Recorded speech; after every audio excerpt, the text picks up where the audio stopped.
At one point, we thought we'd be talking about Quinn Ewers as the #1 pick at the NFL draft, but that wasn't the case. In fact, he didn't even get picked until the 7th round by the Miami Dolphins. And now it's safe to say that he really didn't live up to the expectations put on him coming out of high school and landing at Ohio State before transferring to Texas. Ewers was a top prospect in the country, had to back up CJ Stroud, and then transferred to Texas, where he ended up starting over Arch Manning. But then, after all of that, he was just a 7th round pick. It's been a crazy few years, but he was once considered an incredible talent, which makes him essentially a lottery ticket. The chances of him turning into an NFL starter are extremely low, but he still made it to the league and will get time to develop now. But unfortunately, he isn't exactly what we once thought he could be. So, what exactly went wrong for Quinn Ewers in college? Quinn Ewers went to Southlake Carroll High, one of the best programs in the state of Texas, which is obviously well known for its football. He was an absolute beast. As a sophomore, he threw for over 4,000 yards and 45 touchdowns. And as a junior, he then had over 2,400 yards in just 8 games and was putting up ridiculous numbers. Now, Ewers was originally a part of the 2022 class and committed to play at Texas, but then flipped to play for Ryan Day at Ohio State and reclassified. He ended up enrolling early, and it was a huge deal because he cashed in at Ohio State with NIL. That was in the early days of NIL, and he reportedly got a deal over $1 million before he even played a snap. So expectations were already pretty high. But once he finally got to Columbus, he was stuck behind CJ Stroud. Stroud was a Heisman Trophy finalist, one of the best in the country, and of course went 2nd overall to the Texans and was incredible. Ewers only got a few snaps in 1 game all season, just 2 handoffs. Then after the season, well, Ewers decided to transfer to Texas, going right back to where he initially committed back in his home state to play for Steve Sarkisian. His impressive season. He had 2,177 passing yards, 15 touchdowns, and 6 interceptions, while completing 58.1% of his passes. Texas ended up going 8-5 and made the Alamo Bowl against Washington, where Ewers played pretty well, throwing for 369 yards and a touchdown in a loss. He then got a full offseason as the starter and then really broke out. It helped that Texas was absolutely loaded with guys like Xavier Worthy, Adonai Mitchell, Jatavion Sanders, and more, who all went on to get drafted into the pros. Not to mention the season before that, he even had Bijan Robinson and Rashawn Johnson in the backfield. Life often wasn't too hard for Ewers, but he still made the most out of it. In 2023, he threw for 3,479 yards, 22 touchdowns, and 6 interceptions, while completing 69% of his passes. He also rushed for 5 touchdowns. The big moment of that season came early on. Texas went to Tuscaloosa and knocked off Alabama as Ewers passed for 349 yards and 3 touchdowns. If somehow somebody didn't know his name yet, they did after that win.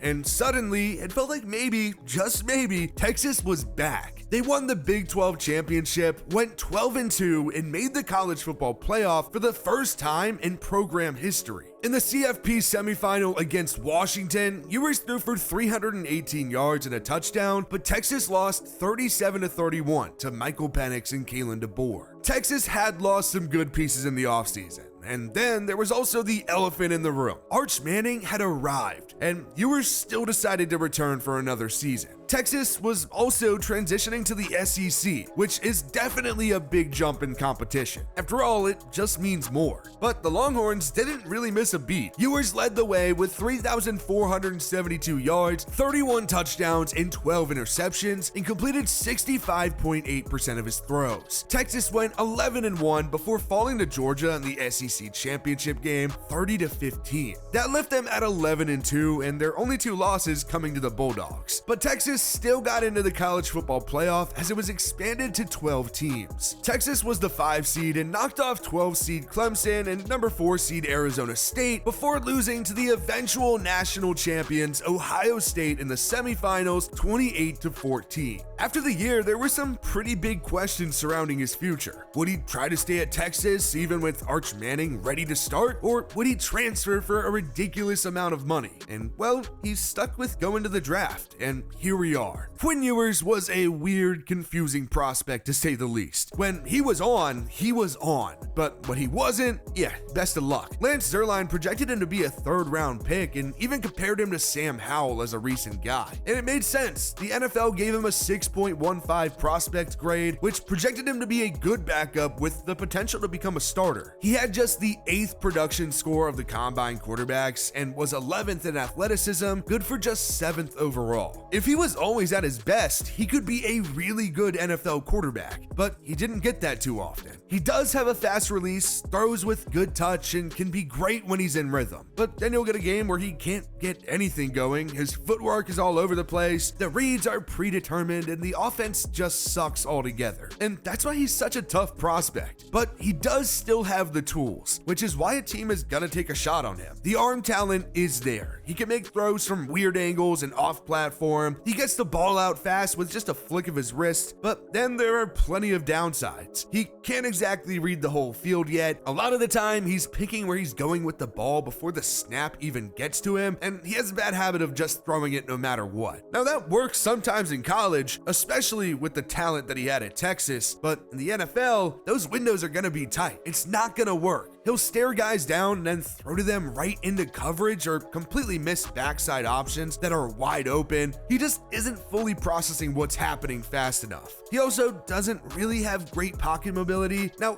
he's certainly not a statue, but he's not going to be someone who's going to make a living extending plays out of the pocket. So if he's not reading the defense quickly enough, he's going to have problems against the blitz in the pros. Sometimes his footwork gets lazy and he'll throw behind guys or force them to slow down. But if there's one thing to definitely like, it's his toughness. He has a bit of this Baker Mayfield dog in him. Ewers battled through injuries during his time at Texas to keep playing. He also wouldn't fold when the lights were bright. And all honestly, I'm surprised that he went all the way in the 7th. Now, the Dolphins definitely do make some sense as a landing spot for Quinn Ewers. Miami could definitely have used another quarterback on the roster, and Ewers is essentially a lottery ticket. And the Dolphins are a team that should be trying to get a lottery ticket with how things have gone there recently. Tua Tagovailoa is at a 4-year, $212 million contract and is entering year 2 of it. There is an out after next season, giving the Dolphins a bit of a window if they do want to move on, but the reality is Tua hasn't been able to stay healthy, and bluntly put, that's an issue. There's just been so much concern for his health with the number of concussions he's had. He's struggled to stay on the field and has missed a ton of time, and the best ability is availability. But even when he has been on the field, it's not like Tua has been this incredible, unstoppable quarterback. Not to say he hasn't been good at times, but still, he played in 11 games last season. And the Dolphins went 6-5 as he threw for 2,867 yards, 19 touchdowns, and 7 interceptions. Now again, statistically it wasn't a bad year, but it is bad when you can't stay on the field. The Dolphins also did go out and sign a backup for him in Zach Wilson. Wilson is a vet at this point and knows what it takes to compete in this league, but it's safe to say that he hasn't exactly been a model of success. He's a high pick that's completely busted, and Tua is a high pick who had some success, got a big deal, and has fallen off since. Those two guys might be the perfect two guys for Quinn Ewers to learn from.